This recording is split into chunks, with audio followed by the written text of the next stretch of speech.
नमस्कार, कसे आहात सगळे? 2-3 दिवस झालं माझी एका साईडची दाढ दुखतेय, त्यामुळे माझं डोकं इतकं भयंकर दुखतंय ना, त्यामुळे प्रकाशला म्हणलं की माझी थोडी तेल लावून मालिश करून दे आणि माझी मालिश करून झाली. तो पण म्हटला की माझ्या डोक्यामध्ये थोडासा डॅन्ड्रफ झालेला आहे, तर त्याच्यासाठी काहीतरी लाव. मग गॅलरीमध्ये मी ॲलोवेरा लावलेले होते. मी ऐकलंय की ॲलोवेरा लावल्यानंतर केस स्मूथ होतात आणि डॅन्ड्रफ देखील जातो, म्हणून म्हटलं की मी हे लावून देते तुला. त्याला व्यवस्थित लावून दिलं डोक्याला त्याच्या आणि मालिश वगैरे केली आणि बेलाची मध्येच लुडबुड चालू होती. सगळं तिला टेस्ट करून बघायचं असतं. तिने ॲलोवेरा पण खाऊन पाहिला आणि इकडून तिकडं नुसतं फिरणं चालू असतं तिचं. त्याच्यानंतर मग मी मांडणी साफ करायला घेतली होती. एक मांडणी माझी साफ करायची बाकी होती ती.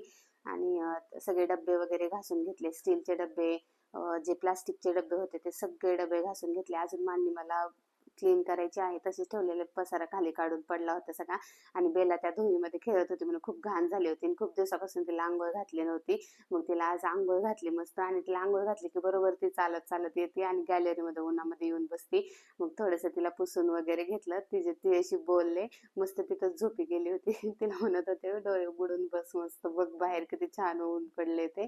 तेव्हा ती बघत होती आणि खूप गोड दिसत होती. अंघोळ घातली की खूप गोड दिसते. थोडा वेळ शांत होती पण नंतर खेळायला लागते. असा होता आजचा माझा दिवस. भेटूया पुढच्या ब्लॉगमध्ये. Bye bye.